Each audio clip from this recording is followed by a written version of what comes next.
if I could ask you just to come out just into the courtyard. I'm going to say a few words of welcome and then we'll get our show on the road. And you bought this place in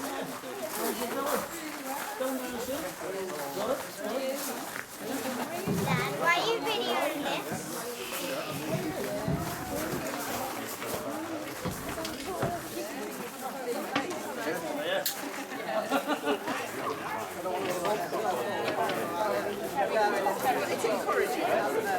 Okay, folks, if I get shorter suddenly, you'll know that I'm standing on the wrong box.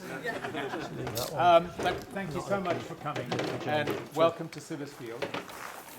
The people we have gathered here with us today are either people who have owned part of Siversfield in the past, or own parts of Siversfield today, or indeed in some way have a connection with Siversfield and have helped us with this history project that we've got running to try and find out more about the place. And later, during lunch, David is going to say a little bit more about the project. Hopefully outdoors. Hopefully outdoors. We had an outdoor and an indoor plan. We abandoned the indoor plan at 10 o'clock this morning because it was just looking so good. We thought that I was going to suggest that the sun shone on the righteous, and I think that's come back to haunt me. So I thought what I would do first is just introduce you to the people who currently live here and who own property here and who are, in a sense, your hosts today. And if I start at the gate, then it's John. Where are you, John? And Brenda, who's still hiding under the ark. She knows something we don't. And then the present occupants of the hall are David with the camera. Hello. And Pauline. With the champagne. Yes, it sounds about how we see them most of the time. David with the camera, Pauline with the... That's about right. And their children, Lydia, Harvey, Harry, and Huey. They're very helpful. All their boys start with an H, so you can't remember who's who. But Huey, for some reason, is hiding. And then in the house itself is myself, Richard Parks, and my wife, Sue, who's standing on the edge there. next generation. And we're also expecting Jeff Moss and his partner, Sam, from the Siversfield Farm, Siversfield Thorpe Farm, I should say, next door. As far as I can see, they're not yet here, but they're expected. So those, in a sense, are your hosts, and as I said, David will say a little bit more later about our history project and why you're here today. But why are you standing here in the rain with me on a box at 5 to 12? Well, last year, Sue and I got to the sort of last phase of several phases of, for us anyway, major work that we've done either out here in the garden and the courtyards or on the house. And the last big job was to re-roof the house and to give the clock tower just a quick rub down and a paint. And the roofing of the house went reasonably well, except that we did fall foul of the back trust at some point. Yeah. And that's when I discovered honesty with the government isn't the best policy, because they made it horrendously complex, and it was a bit of a long saga, and it caused quite a delay. And we had scaffolding all the way around the house. We, I think, had sort of cornered the market for loose scaffolding for several months. But we got through the roof, and then we scaffolded up to the clock tower, and found that it was a lot more than a rub down and paint job. We had done a similar job to that a few times in the 25 odd years that we lived here. But we found such serious rot, in fact, that we couldn't see a way of replacing the four big uprights that go from right down in the hayloft right up to the top. We couldn't see a way of taking them out one at a time because they were all so weak. And so Sue and I then asked our builder what the new price might be, because the first price had involved a certain amount of repair work, and then a paint and etc. And we did seriously consider what this roof line would look like without a silly clock tower on top of it, because it was a bit of a frightening prospect. But anyway, perhaps sensibly, we decided we would go ahead.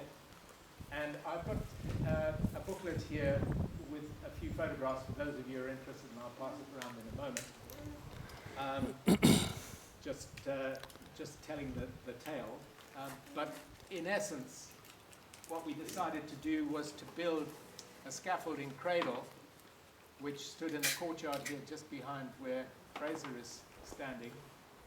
And then we got a rather large crane in one morning, and they rigged up the clock tower onto the end of the crane, and then my builder Ken, with great finesse and delicacy, got his chainsaw out and just cut his way through the bottom of the clock tower, and then we lifted it up, put it down here in the courtyard where it sat for probably 6 to 8 weeks while it was rebuilt, sort of from top to bottom rather than from bottom to top, because it was suspended by some bars through the top, which was in reasonable the level just below the cupola, and then the cupola itself was rebuilt. Now, while we were going through all of this and the bills were coming in, and as Sue will tell you, on the one hand I'm sucking my teeth and saying, oh, I don't know whether we can afford this, and then the next minute I'm sort of off in a completely different direction. I had a word with a man from the Whitechapel Bell Foundry, mostly to find out how heavy the bell would be when we brought it down. It's an old steel bell, and you'll actually see it round the corner.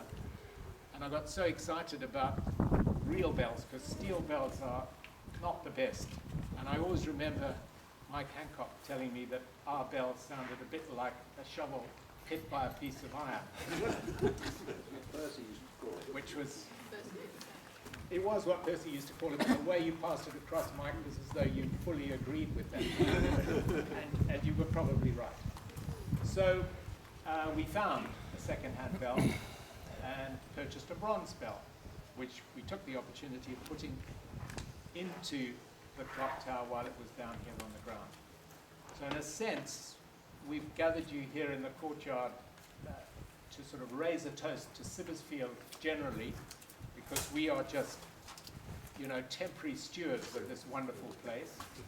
And at the same time to sort of roof wet the new clock tower with its much nicer sounding bell. Mike, if you say that this bell doesn't sound nice, you can leave immediately. You can leave there immediately, but you can go.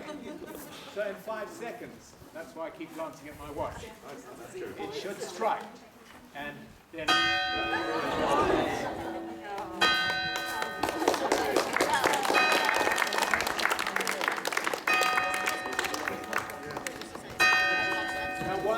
While the drinks are being passed out, well, I'll wait until the bell's fully chiming. It's a long one at 12 o'clock.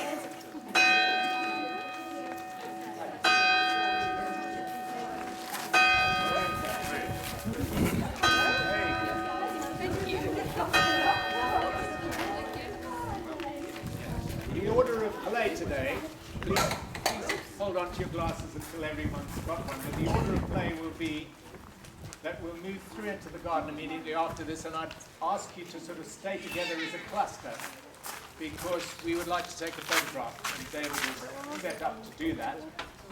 Yeah, thanks. And then we'll have a bit of free time for you to chat and mingle and reconnect.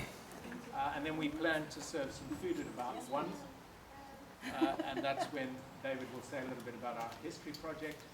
And then basically you'll have 2 or 3 hours to have your food and wander around and connect with your memories of Sibbersfield. So, Lydia. yes, thank you. David's reminding me that group photo, lunch, free to wander, David a bit more, and Lydia is with some of you who we know have connections with Sibbersfield, but we don't yet have too much detail of your memories. Lydia's going to do the cub reporter job. come around and ask you a few awkward questions. So does everyone who needs a glass have a glass? Harvey, you look as though you really need a glass. In which case then the toast is to this wonderful place. And it's just our good fortune that we all have a connection with it. May people still be here in 100 years' time, and may that clock tower still be standing. To the new bell in Sibbersfield.